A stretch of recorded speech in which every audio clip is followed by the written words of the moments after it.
Cortisol hormone manage करायचा भाग 2. How to manage cortisol hormone, how to त्याचा आटोक्यात कसं आणू शकता.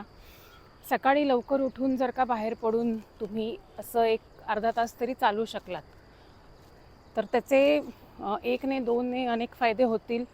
पहिला फायदा म्हणजे हृदयाच्या म्हणजे हार्ट रिलेटेड जो एक्सरसाइज म्हणतो आपण चालणं, त्याचा एक समतोल किंवा त्याने एक डेफिनेटली फायदा होतो. एक्सरसाइजची एक सवय लागून जाईल. आणि खूप मुख्य कारण म्हणजे मेलेटोनिन हार्मोन, जो स्लीप हार्मोन म्हटला जातो, जो रात्री ॲक्टिवेट होतो. सर्केडियन रिदम शरीराचं एक बॉडी क्लॉक असतो, तो मॅनेज करता येतो जेव्हा सकाळी लवकर उठून आपण एक अर्धा तास तरी किमान चालू शकलात. थोडं मॅनेज करावं लागेल रात्री थोड्या गोष्टी. स्वयंपाक करायचा असेल, डबा करायचे असतील तर कदाचित थोडंसं प्लॅनिंग करावं लागेल.